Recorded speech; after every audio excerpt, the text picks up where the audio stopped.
Eh bien, bonjour à toutes et à tous, c'est Météo37, j'espère que vous allez bien en tout cas, moi ça va super, et aujourd'hui on se retrouve pour cette nouvelle vidéo sous nouveau point météo où nous allons parler de la situation à venir sur notre pays, notamment en allant progressivement vers le début du mois de janvier. C'est finalement une vidéo dans laquelle je vais vous présenter les tendances à venir pour le début du mois de janvier, des tendances dont je vous avais déjà parlé et dont on va encore parler là dans ce point météo. Alors je vous en avais plutôt parlé en post de ces tendances, je vous avais dit que les paramètres étaient favorables, étaient tous au vert actuellement pour l'installation d'une synoptique hivernale potentiellement sur l'Europe et en France. Et bien sur ce que nous voyons actuellement sur les ensembles, puisque là l'échéance est longue, donc c'est surtout les ensembles que l'on regarde, et bien la situation semble de plus en plus intéressante en allant vers le début du mois de janvier. Et les déterministes aussi, globalement, sont assez intéressants actuellement, même si il y aura des détails à affiner un petit peu plus tard.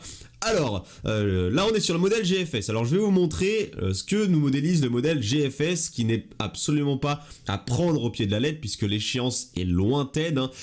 Les premiers signaux arrivent début janvier, à partir des 3 janvier, donc forcément actuellement on est à J-6, il me semble, J-6, J-7 de l'échéance, donc forcément ce n'est pas encore à prendre au pied de la lettre au niveau des déterministes. Mais ce qui est à prendre en compte, c'est qu'ils ont tous à peu près la même idée, les déterministes, c'est-à-dire que regardez ce que nous modélise GFS déjà.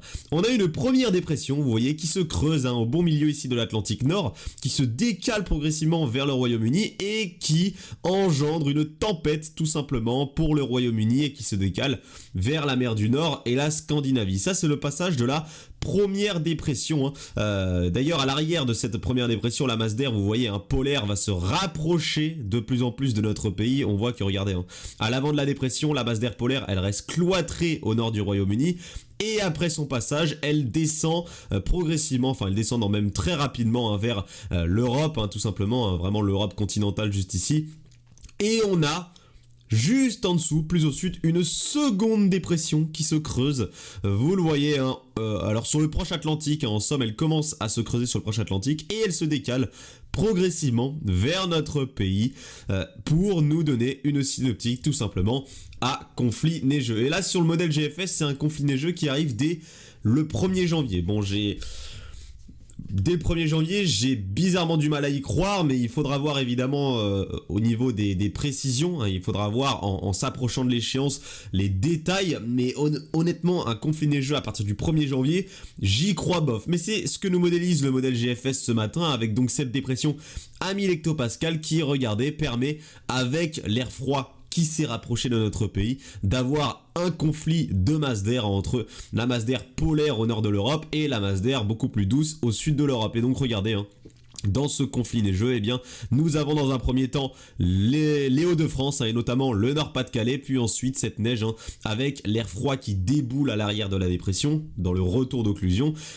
nous avons de la neige qui se généralise un petit peu plus à notre pays. Donc ça c'est le scénario du modèle GFS. Alors c'est pas à prendre en compte, GFS c'est un si c'est à prendre en compte, c'est pas à prendre au pied de la lettre, excusez-moi, GFS c'est un déterministe, donc ce scénario, il ne faut pas absolument le prendre au pied de la lettre. Mais nous avons un signal actuellement sur tous les modèles qui est à peu près le même, c'est-à-dire celui de la première dépression qui passe trop au nord sur le Royaume-Uni et de la deuxième qui se développe derrière. Regardez sur le modèle CEP, c'est pareil, on a la première qui passe, vous le voyez, du côté du Royaume-Uni, qui engendre une tempête du côté du Royaume-Uni, et on a la deuxième qui se développe.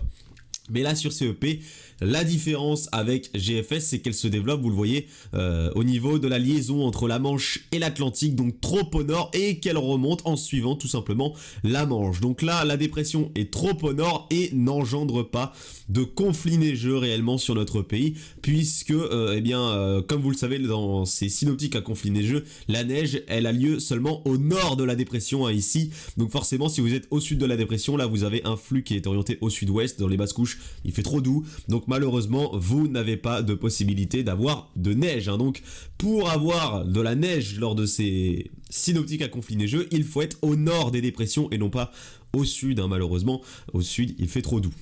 Donc ça, c'est le scénario du modèle CEP. C'est là qu'on commence à voir la différence entre européens et américains. Et chez tous les autres, c'est pareil. Huckmo, lui aussi, il voit cette synoptique, la première dépression qui se développe, alors qu'il est beaucoup moins creuse. Au nord du Royaume-Uni. Ah non, pardon, elle est là. Oui, donc elle est bien là. Donc là, elle est beaucoup... elle est très creuse, 985. Elle engendre bel et bien une tempête. Donc on a ce signal globalement de tempête du côté du Royaume-Uni qui est entrevu par pas mal de modèles, alors c'est quand même à 120, 130 heures d'échéance, donc on commence à s'y approcher quand même, donc globalement on peut commencer à dire qu'il y a un beau risque de tempête pour le Royaume-Uni dans les tout derniers jours du mois de décembre, et à l'arrière on a notre fameuse dépression qui se développe, mais qui elle passe beaucoup plus au sud et permet d'avoir un conflit neigeux au nord de la dépression, donc ici du côté encore une fois de l'extrême nord du pays, du nord Pas-de-Calais. Alors, il faudra voir évidemment ce que va faire cette dépression, il faudra voir son déplacement exact, puisque globalement quand on regarde les modèles, effectivement cette dépression semble pouvoir se développer à l'arrière de la première qui va donner une tempête au Royaume-Uni. Regardez, GEM c'est pareil, tempête voilà sur le nord du Royaume-Uni, et à l'arrière, alors elle se développe beaucoup plus vite, ici la fameuse dépression à 1000 hectopascales, qui ensuite remonte pareil le long de la Manche, et donc malheureusement la France, nous on est trop au sud de cette dépression pour avoir le moindre conflit neigeux, et la seule chance d'avoir un conflit neigeux dans ce genre de synoptique c'est à l'arrière, lorsque le froid déboule à l'arrière de la dépression avec les averses ou les résidus de précipitations qui peuvent donner de la neige. Donc c'est pas ouf, évidemment on préfère être dans le conflit neigeux et avoir de la neige en conflit. Au niveau des ensemblistes, parce que c'est ce qui nous intéresse le plus, évidemment les ensemblistes à une telle échéance, eh bien regardez ce qu'ils nous modélisent actuellement. Globalement, ils voient une situation plutôt très intéressante sur notre... l'air froid est même descendu. L'air froid descend encore plus au sud. Là, le 1er janvier, regardez, au niveau de la moyenne, sur le 6Z, l'air froid descend beaucoup plus au sud. Ok, alors donc l'air froid qui descend beaucoup plus au sud, c'est bizarre parce que si on doit avoir un conflit très très au nord, normalement la masse d'air au sud doit être plus douce, elle doit pas être froide comme ça. Donc est-ce que c'est parce que les modèles voient la dépression passer plus au sud, ou est-ce que c'est parce que tout simplement ils ont annihilé la venue de cette dépression? Je vais voir après, mais en globalité là sur les ensemblistes, vous voyez que les températures les plus froides, alors à 850 hectopascales, 1500 mètres d'altitude, descendent beaucoup plus au sud sur la dernière mise à jour du 6Z. Mais donc globalement, vous voyez que c'est la masse d'air plus froide à 850 hectopascales qui va s'affirmer, qui va s'imposer sur notre pays.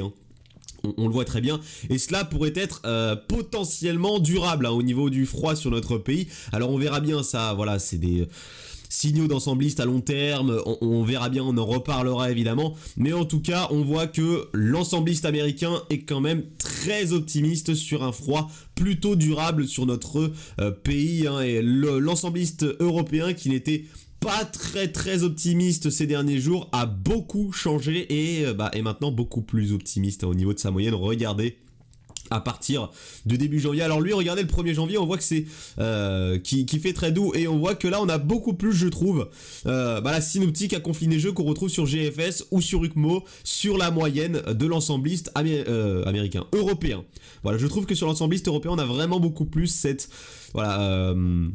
synoptique de conflit neigeux. On voit que l'air froid reste bloqué du côté, vous le voyez, de l'extrême nord, donc il faudra voir évidemment comment l'ensembliste américain va évoluer. Est-ce qu'il va suivre l'européen, ou est-ce que c'est l'européen qui va suivre l'américain? Mais en tout cas on voit que derrière l'européen aussi, globalement il est très optimiste sur l'arrivée d'un air beaucoup plus froid, donc il va falloir surveiller tout ça, il va falloir affiner les choses évidemment. Dans les détails on peut pas encore y rentrer, la synoptique est très lointaine, on a retenu les leçons de Caetano ou encore de Kirk, souvenez-vous, pour des synoptiques comme ça à dépression qui peut être creuse, ou des synoptiques à conflit neigeux tout simplement. Il faut attendre J-2, J-3, J-2 pour vraiment commencer à affirmer les choses, à affirmer les régions qui pourraient être touchées, etc. Donc on va attendre de se rapprocher de l'échéance et je vous en reparlerai évidemment. Le problème, il est où? Pour moi, Météo 37, c'est que à partir du 29... Un problème, bon, pour moi, personnellement, c'est pas forcément un énorme problème, mais voilà. Le 29 décembre, je pars au ski. Je pars à la montagne, dans les Alpes, pendant une semaine, donc du 29 décembre au 5 janvier, vous n'aurez pas de point météo. Je ne pourrai pas vous tourner de point météo, tout simplement. Je serai au ski, je vais profiter de mes vacances. Donc, bah voilà, je ne pourrai pas vous faire de vidéo de point météo, mais par contre, je vais quand même vous tenir au courant par l'intermédiaire des posts dans l'onglet communauté de la chaîne. Je vous en ferai certainement régulièrement, matin et soir, hein, pour vous tenir informé sur cette situation et sur mon avis personnel évidemment sur la situation, les possibles régions qui pourraient être touchées par la neige, celles qui pourraient avoir le plus froid, etc. Je vous en parlerai dans des posts, hein. Donc suivez bien l'onglet communauté pour la semaine prochaine, hein, de ce dimanche au dimanche 5 janvier, donc tout le long de la semaine prochaine, puisque je serai au ski, donc je ne pourrai pas vous faire de points météo pour vous tenir informé sur la situation. Voilà, donc il me semble avoir tout dit, hein, sur la situation. Je vous ai pas parlé des centres d'action en eux-mêmes, hein, en globalité, vraiment avec beaucoup de précision, parce que la situation, elle est tout à fait classique, vous la connaissez. On est dans une situation où la NAO va chuter. La NAO, là, à partir des derniers jours du mois de décembre, elle va chuter, elle va baisser. Alors bon, je vais pas dire chuter, mais elle va bien baisser, puisqu'actuellement elle est dans des valeurs quand même bien positives, donc elle va pas mal baisser pour atteindre des valeurs neutres, et progressivement les valeurs pourraient être de plus en plus négatives. Par contre, ce qui chute très clairement, hein, ce qui va dégringoler, c'est là-haut. L'oscillation arctique, elle va dégringoler actuellement.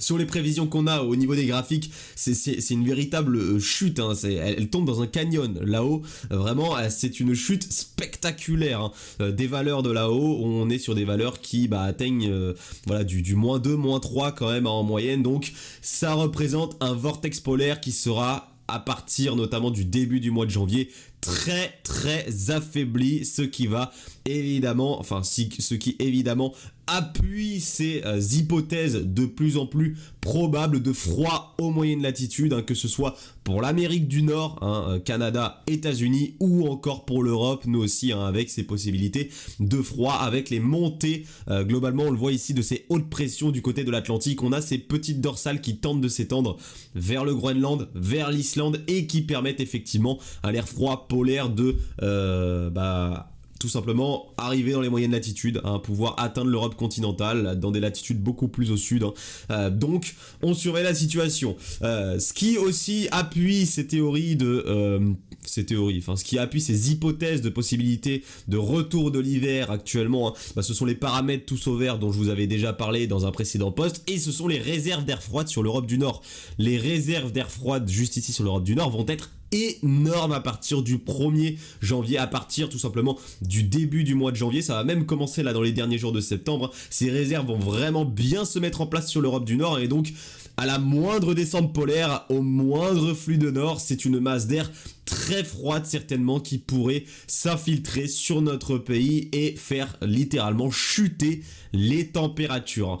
Donc ces possibilités de synoptique hivernale entre fin décembre, début janvier, je vous en avais déjà parlé, souvenez-vous, c'était fin novembre. Dans mes prévisions saisonnières, je vous avais dit que fin décembre, début janvier, je voyais globalement la possibilité de la mise en place de synoptiques hivernales, hein, avec forcément du froid, des possibilités de neige, hein, notamment au début du mois de janvier. Et bien regardez ce qui se passe actuellement, nous avons effectivement des signaux de synoptique hivernale pour le début du mois de janvier. Donc cette tendance que je vous ai faite il y a un mois, fin du mois de novembre, hein, puisque c'était dans mes prévisions saisonnières, eh bien elle semble se confirmer actuellement de plus en plus. Donc je suis encore une fois très content. Décembre, je pourrais l'avoir dans la poche, puisque je vous avais donné une tranche entre -0,5 et +0,5 pour le mois de décembre, et avec les froides basses couches que nous aurons ces prochains jours, décembre pourrait terminer peut-être aux alentours des +0,4, +0,5. Il va falloir voir l'intensité exacte que nous aurons au niveau du froid de basse couche. Mais voilà, il se pourrait que décembre finisse dans ma tranche, et décembre finira très certainement dans ma tranche. Là, j'ai pas énormément de doutes au niveau des précipitations. La fin du mois s'annonce bien sèche. Du 1er au 25, on est à -6%. Donc, ma tranche, c'était entre -10 et -30%. Nous y serons très largement avec ces conditions anticycloniques de la fin du mois de décembre. Donc, Très honnêtement, pour l'instant, le premier mois de l'hiver, le mois de décembre, je semble l'avoir dans la poche tout simplement. Donc ça me fait extrêmement plaisir après avoir largement géré les dernières prévisions saisonnières de l'été 2024. J'espère pouvoir gérer celle de cet hiver 2024-2025. En tout cas, janvier part, comme je vous l'avais dit dans mes prévisions saisonnières, un mois très ouvert, celui que je voyais le plus ouvert de cet hiver 2024-2025, avec dès le début du mois finalement ces possibilités de synoptiques hivernales comme je vous les avais énoncées lors de mes prévisions saisonnières. Merci à tous d'avoir suivi ce point météo, c'était Météo 37, je vous retrouve très certainement pour un dernier point météo samedi avant de partir dans les Alpes. Bye tout le monde.